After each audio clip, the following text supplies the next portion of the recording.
And this is the part where we do it live. Okay. So I'll click this next. You got a team, here's a word to the wise. You want to dominate your league? Go to Football Guys. Football, I'm living in a fantasy. Football, got everybody mad at me. Football, cause every game I had to win. Football, I gotta be a champion. Football, I'm living in a fantasy. Well, you got to be a champion in the National Football League, and that's why we watched one hell of a wild card weekend. We're not going to do a wild card recap, Bloom, but I did want to gather some of your thoughts. I had quite the whirlwind weekend myself in traveling to Vegas for about 10 hours. But the flight to Vegas is like an hour and a half in Denver. So it's like a long commute, right? Yeah. So went to Vegas for 10 hours, flew back, wild card, writing, lots of stuff. But man, what a week. So I often ask you, my friend, was it good for you too? Yeah. Well, I would say it was an unsettling weekend. It was unsettling. Well, look, San Francisco and Dallas on that crash course, and both of those teams played close to their ideal selves on both sides of the ball. So we can check the boxes for those teams. But after seeing Buffalo and Cincinnati almost get knocked out, that was disconcerting, thinking about their chances of being able to make it past Kansas City.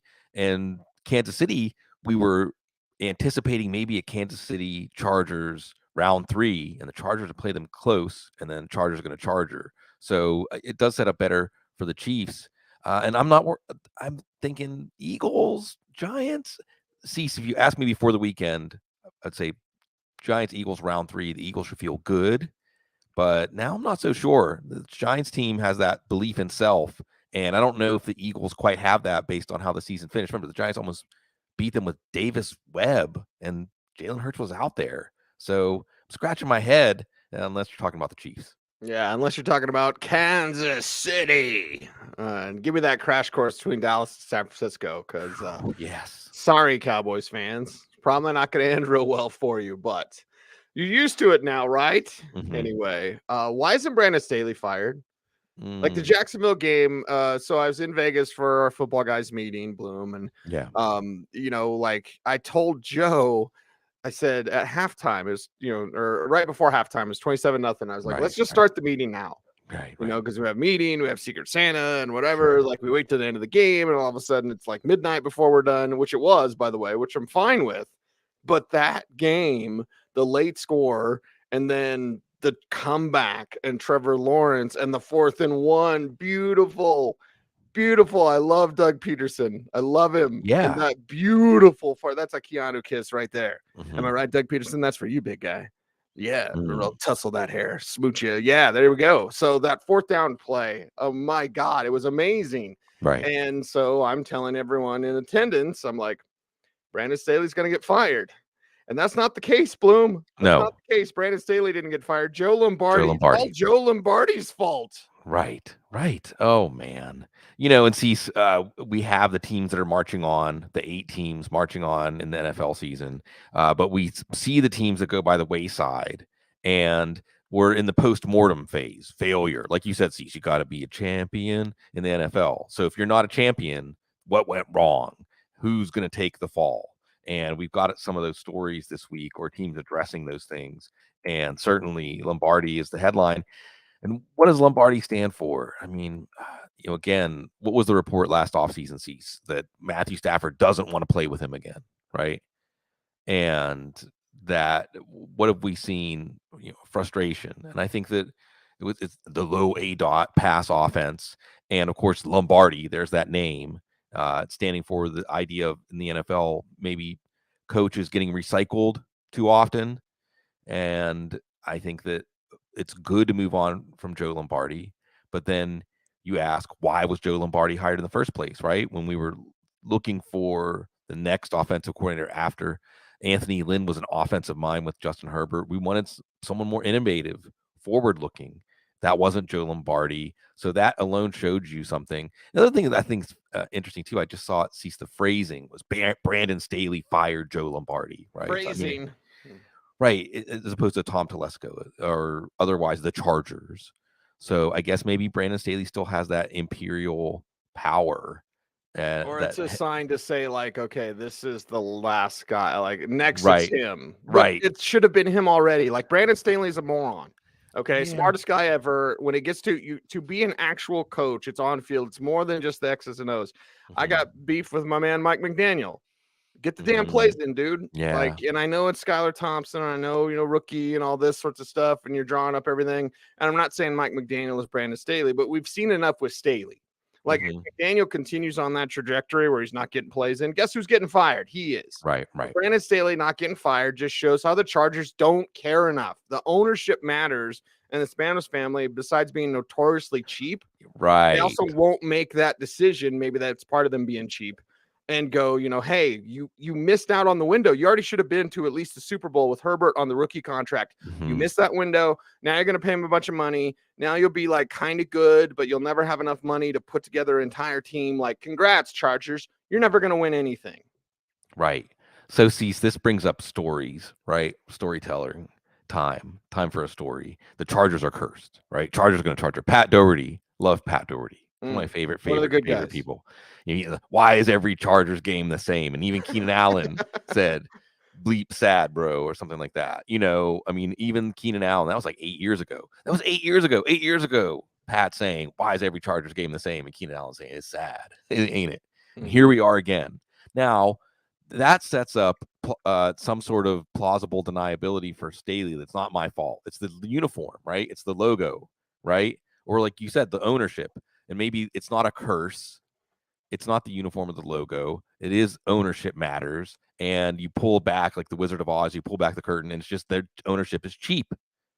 And I don't know what to say, Cease, because I think what you lay out makes a lot of sense, which is with Justin Herbert, with the players, the amount of talent on this roster now, you should be having higher expectations and standards. It's just not good enough to make the playoffs and blow a gift 27-0 lead. It's just not good enough. And now you have a question of, can Brandon Staley learn? You have a question of, can Brandon Staley or any head coach overcome cheap ownership? Or otherwise, it's not just cheap. It's not just strictly balance sheet stuff. It's a feeling. It's culture, right? I mean, it filters down. And I mean, they share a stadium. Hey, we want to get out of San Diego. We don't really have a plan. Can we rent your stadium? They don't have a fan base. And isn't that reflected in when we say Cease? Certainly, if we were going to say what team has the smallest number of true passionate fans, it's the Chargers. And that doesn't say anything about the people that once were Chargers fans.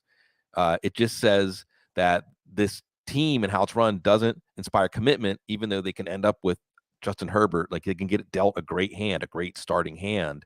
So Cease, again, there's a theme here, right? Like, you're just putting Band-Aids on it. People in the chat room saying someone takes the fall for the head coach. And that's where we get back to the head coach is king, or the Game of Thrones thing going on in the NFL. We're going to talk about the Jets. Let's talk about Michael LaFleur today too. Let's talk about that. It's the same thing though. It's a symptom. It's not the actual disease. Yeah, Jamie brings up at the chat room, back up the brink trucks for Sean Payton. They could have done that this year. Well, and Sean Payton lives in LA, like a pretty attractive team with Justin Herbert might jump to the forefront of all of these teams still looking for head coaches. Bloom. More on that in a little bit, but like, you have an opportunity. Again, it costs money. Exactly. Make money, spend money, but they won't do it. No, this reminds me, Cease, how many years in a row would people say, why is Marvin Lewis still a head coach for the Bengals? Why haven't they fired him? Right?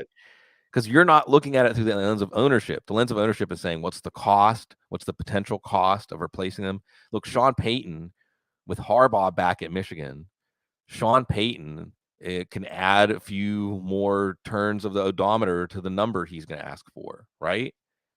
He becomes more coveted. So, no, I don't know the Chargers are going to make that kind of commitment. It's fun to think about, though. I mean, it's definitely the kind of thing that if you assume committed to winning, and that's where we can get off track. And that's what we have a lot of signs with the Chargers here. But hey, maybe Staley will bring somebody in that is, we could get another Ben Johnson here or something like that. Again, Dan Campbell, he's one of our A students as far as turning around a franchise. The Chargers don't need to be turned around. They just need something to get them out of this. And firing Joe Lombardi probably isn't it, but I'll be interested to see who they replace him with. Yeah, and let's talk about Sean Payton now, springing to the top of the list. Save Jim Harbaugh for just a little bit. But Sean Payton himself now, not going back to New Orleans, although there was plenty of buzz that he would. It's not officially official yet, Bloom, but it just seems less likely. I know that they say, we're keeping Dennis Allen.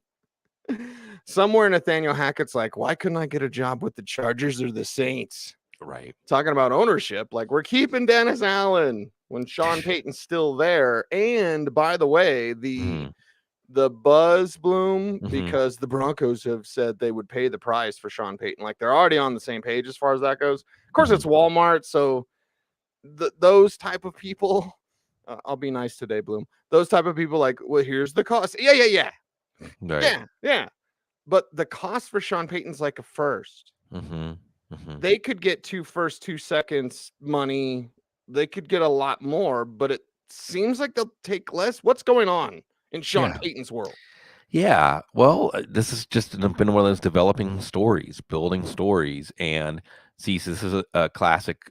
The more we know, the less we know. Right. And I guess this is a good moment to step back and say, isn't it refreshing that the NFL head coaching hiring, we all know it's a little bit more of a slow build. It's a game that happens with longer overtures, like an opera, instead of the Rush. Remember the Rush? It wasn't that long ago. You know, it was just like musical chairs. Don't want to be left out. We gotta. I think the GMs, owners understand that getting the decision right, if it takes more time, is more important, and that's why we're talking about Denver. That's why we're talking about Sean Payton. And Sean Payton, speaking, orchestrating things, has certainly built this perfectly, right? He takes a year off. He looks happy. I mean, every picture of Sean Payton he looks happy. You ever notice that, Cease? He's one of those head coaches that like he's a happy human being. He's not struggle with inner conflict. It looks like he eats his feelings too. So like sure. Sean Payton, need a little of that soda, baby. Like a little tighter. I can't tell you to lose weight. I can just say Sean Payton, tighter. Right. So he's orchestrating this now where he's going to try to pick his spot, and if he takes his time, it may only increase his value. As far as the Saints go, like you said, Cease, they have a similar idea out there about what kind of compensation they want to get for Payton. And that rumor that made the rounds earlier, Payton and Brady, now that Brady's out of the playoffs, it makes maybe one last plop, like a cough death scene, because I think that we've seen the last of that very excellent marriage. And now also with the Cowboys, let's say with the Cowboys winning, that probably takes them out of the running as a Sean Payton team. And we'll just continue to wait, because a lot of it now, I think, when I see items about Sean Payton, I think it's just you're trying to juke the market. You're trying to play the perception game, and I don't know whether to take any of it seriously. Yeah, I don't know what to take seriously. Sean Payton was my pipe dream candidate for the Denver Broncos, but I also go because somebody on Twitter, the most important thing ever, Bloom, was like, hey, if Sean Payton was in this draft, wouldn't you take him with the 25th to 32nd pick? And I thought to myself, I haven't responded because it's not worth my time. I just thought, does he play right tackle? Right. Does Sean Payton block? Because this offensive line is trash. You're going to lose 3 of them from your offensive line. So you've got Garrett Bowles and Quinn Miners. So does Sean Payton block?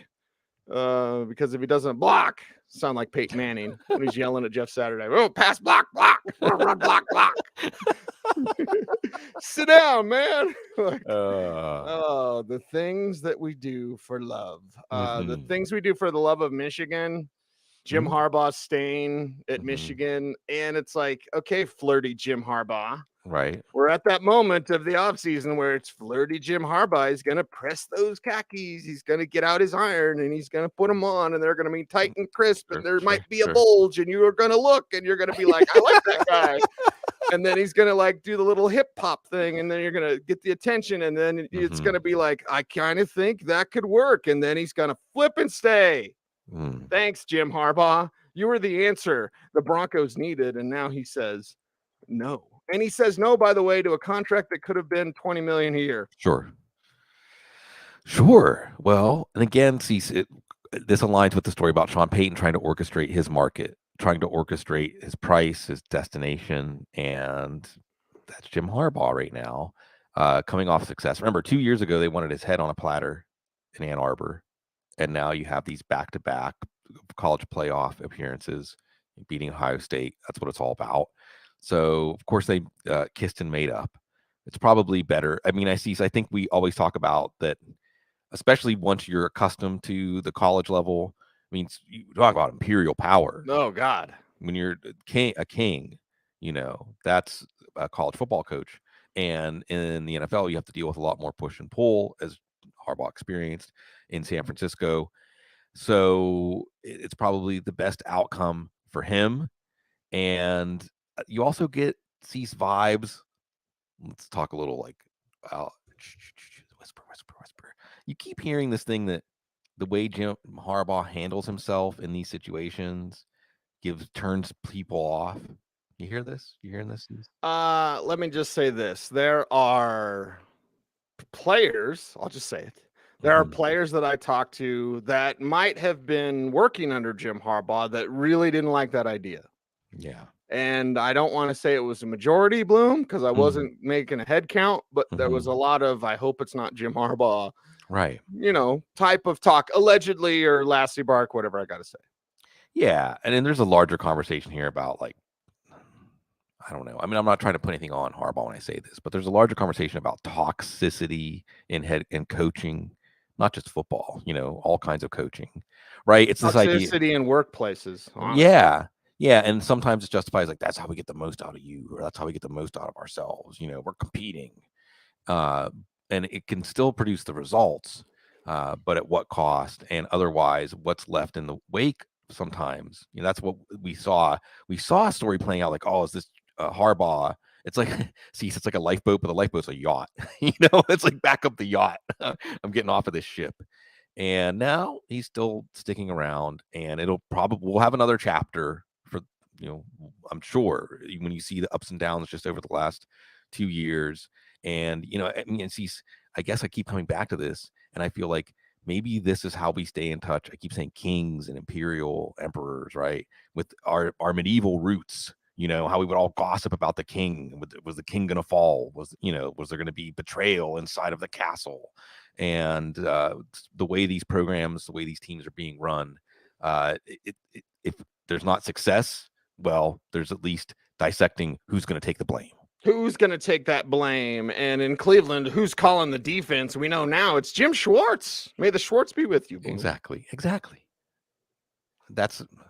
And he's had success. I mean, I think that I don't want to put him at the top of the list of better coordinator than head coach, but you keep trying. And Cleveland, I mean, in some ways, Cleveland's probably in a good place that we're not talking as much about them. They're trying to fix the defense. They're bringing in someone experienced. You got Myles Garrett to start out with, and Grant Delpit looks like he's going to be playing back. And of course, Denzel Ward. You can build around that.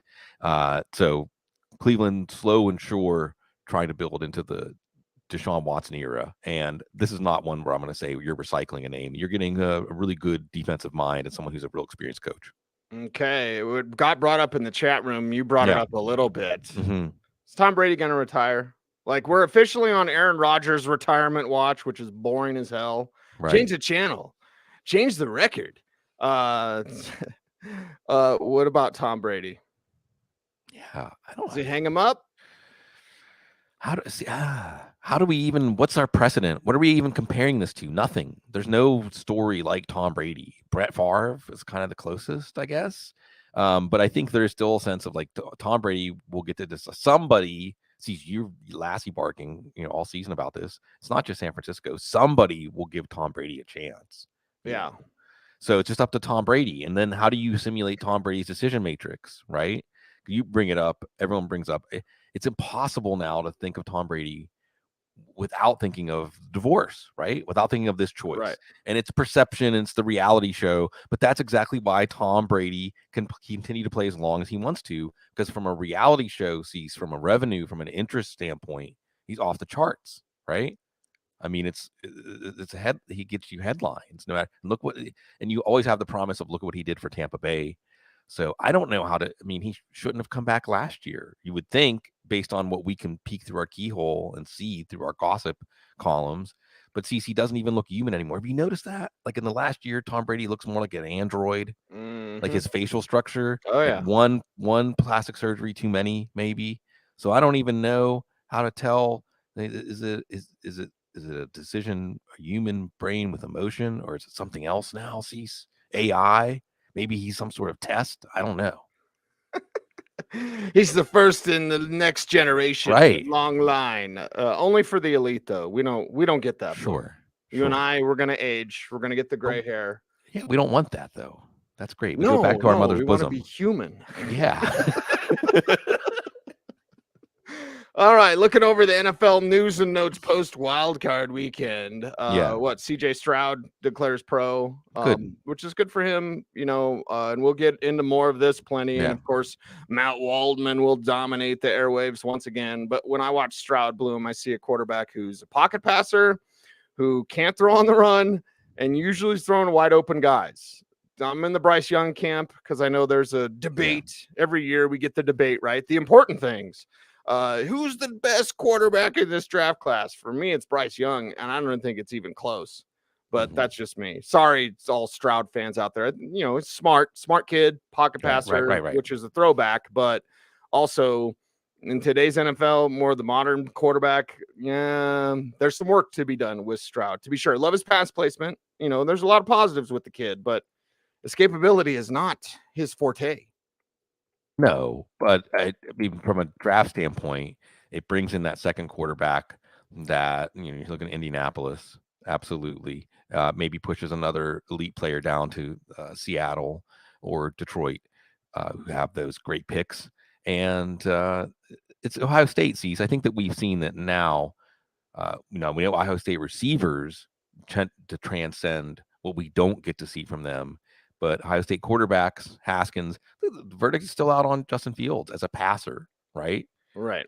So we'll see. It does feel like Ohio State's offense doesn't give us as clear of an evaluation of quarterback play as other offenses. Yeah, that's for sure. Just tying a bow on it with some quick news and notes. They say Tua's going to be fine next year. I kind of cringe whenever I read Tua news, or I honestly just think about Tua, because I'm like, don't play football again, man. Yeah, like, sorry, I'd rather Tua Tagovailoa, make that choice about his long-term health, and like I can come back and play, and then scramble again. I don't want to make light of his injuries, but I don't need to see that, baby. Like, I don't need to see Tua out there again slinging it, but it sounds like he's going to be okay. And for me, I'm just like, well, Skylar Thompson looked good enough. Although, get the damn plays in, Mike. Come on, Mike. Yeah. But yeah, you saw certainly McDaniel, not his best performance for his first playoff, but at the same time, they played the Bills straight up. Look, Cease, let's get real for a second, right? There is something kind of disturbing about the Damar Hamlin story. I'm not talking about everything that happened around Damar Hamlin. I mean how it reflected and projected in the media, and it was kind of projected as a story of happiness or joy or triumph or overcoming, right? Cease, like happy, right. Be happy, more happy news, more great news. But it's still a sad story. I mean, it's still a sad story. And it's one of many sad stories. See, again, how many times do we hear about former players dying young now from any number of reasons? Right. Mm-hmm.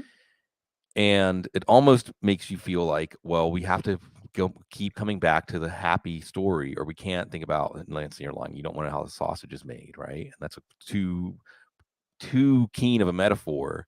It's almost like you want a reality show where you allow stories for the players that are broken physically, emotionally, mentally, to tell their story and to see the life.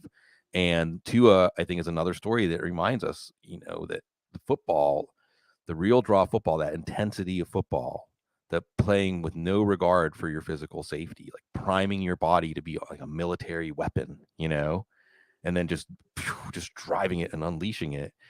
It leaves people broken in the wake. And we don't like to think about that human cost. I think that's why the Hamlin story was turned to a story of happiness or joy instead of one of sadness. And we don't want Tua to be one, because I think that what we have gotten, whether people are leaking it on purpose to try to shame the Dolphins into doing things or something like that, what we have gotten to the surface is another one where, like, I can't recall another story like this, where I think it was Barry Jackson, by the way. Barry Jackson has been covering Miami sports for a while. Long time. So if Barry Jackson is saying the doctors are saying, don't ask him whether he's playing. Like, don't even ask him, because that could cause stress. Like, his brain is in a state where that's potentially really not good for his brain right now. And Barry Jackson's putting that out there. Then I almost feel like, that's the doctors trying to say, like, can you please put this out there so that the team doesn't have the freedom to act like they don't know if this ends up going terribly. Yeah. Michael asked in the chat room, do you know how Russell Gage is doing? He has some movement. It's extra. And it keeps reminded again and again. And there is a potential here where players training and the way they can optimize their body, like the force physics, right? Just physics, where like the force that players can create is going to cause more problems. And we have medical science to try to keep up with it. But I don't remember as many players dying young from all kinds of different reasons. And I think that it's something that we're going to see, that tug of war where what is the game? What's the association for you? What's the emotional resonance? And I wonder. Well, there's a moment of violence. Like I've always said with the NFL, we love the violence. We do. There's something carnal about it with people. Like, people don't like to admit it. They don't like to talk about it, but they love the violence. But there also is a moment where it's too much. Right. And I know it's different because it's real, but I'll bring up something from TV. Watch The Walking Dead. When Glenn got his head bashed in, the viewership went down. Even me, knowing it was coming as a Walking Dead fan, I knew that episode was coming, and seeing that, I'd seen it in the comic, I'd read it. It's an impactful moment, but seeing it on screen, it was unsettling. And I'm a Walking Dead fan. And again, I know I'm not comparing comic books and TV shows to real life, but when you see that violence, when you go, oh my God, that it's real. Like, when you see it on the field, when you see a player almost die on the field, that has an impact. And I don't know if you heard the Joe Buck thing, but Joe Buck said, because everyone's talking about the 5 minutes, that was just made up. It's a rumor, conspiracy theory or whatever. And Joe Buck said, when I said it, if I was wrong, the NFL would have corrected me immediately. Yeah. Because that's how the NFL does. The NFL is listening, right? And the NFL has people, and trust me, you say anything on any broadcast, and the NFL will come and correct you immediately. So, I appreciated Joe Buck for giving us that insight. I mean, like, hey, I said it because that's what he was told. Right. And the NFL's like, we're trying to play a game. We totally care about him. We totally are human. Yeah. Look, it should never, ever be a headline that the NFL may have proceeded in a way that wasn't 100% on board with the interest of the players. I mean, that's why there's a players association to begin with.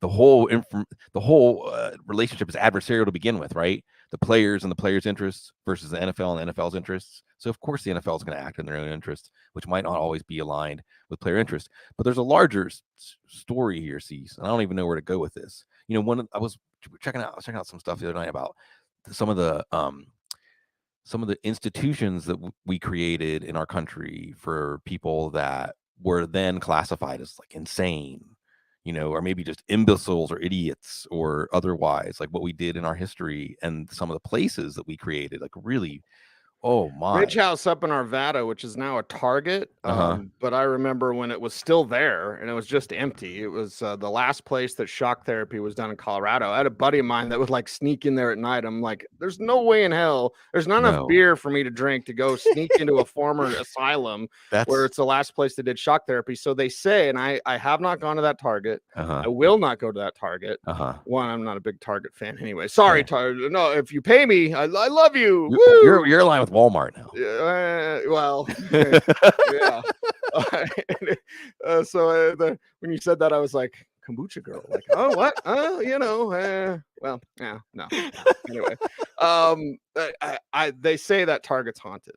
Yeah. And I'm like, of course, you built it on the site of an asylum where this last place they did shock therapy in Arvada. Way to go. Right. Tremendous cruelty. But in all those stories, Cecil, when somebody would get in and take black and white photographs, or somebody would get in and take film, and then they would show it, and then the public would have there be an outcry that we have to close this, we have to do something about this, and eventually they would get closed.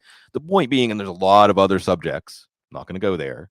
There's a lot of other subjects we could say if people were shown the reality, that you would have public outcry about different things. People wouldn't like the NFL if they knew behind the scenes stuff. All kinds of stuff. I mean, the list is long. You don't want to know how the sausage is made is long. But then we also see when the true shot set you free, right? When people see what's happening, the people do actually have the power to change things. The institutions actually fear the people, because when the people see something, they can actually get it changed. Now, maybe not completely, not the structure, not the philosophy and ideology that creates these things, but at least out in the open, you can see these moments where things can change. And I hope that people being more aware of the NFL and truly the risk of everything that players put out there does maybe create more of an outcry. Although this is a 10-year CBA. So what are we talking about? Like 2030? I mean, that's the thing. Something like that, yeah. So I don't know, but it's definitely something that I hope that energy that's created, the emotional energy that's created, can be turned into something not just to advocate for players, but for all the people who risk well-being for someone else's financial benefit. Yeah. I will say this: the next labor negotiations, if the players are smart, it should be a long one. Strike before the playoffs. Yeah. If you're the players, and I've heard players and I've heard player representatives talk about this, the only power they have is like, don't strike before the season. They don't care. Oh, we start the season in September, late September instead of early September. Go through the season that year before your deal's up, and then strike before the playoffs. If you strike before the playoffs, you got them by the balls. Other than that, if the players don't do that and they do the same old, like over the summer, guys aren't getting checks. Yeah. Guys don't get checks. They get checks in the fall. So if the players are smart, it'll be a pretty big fight. It should be, because the last one they got screwed.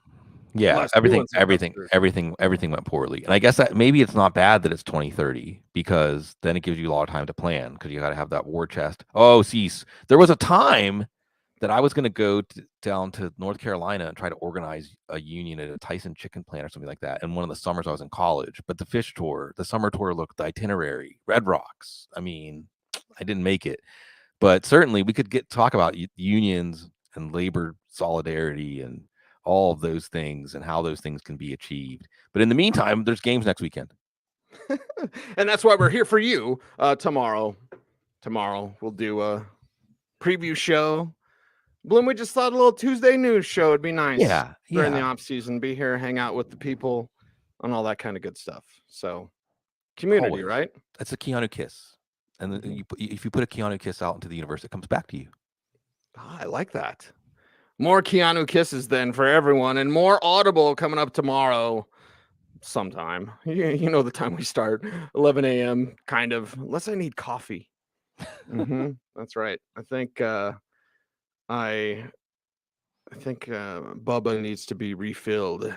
So more coffee. I gotta find Bubba, and I gotta talk more football with you. He is Sigmund Bloom. You follow him on Twitter at Sigmund Bloom. I am at Cecil Lammey. Don't follow me. And as Freddie says in the chat room, namaste, be safe, be kind, know that you are appreciated, stay tuned, and as always, please, would you just stay frosty?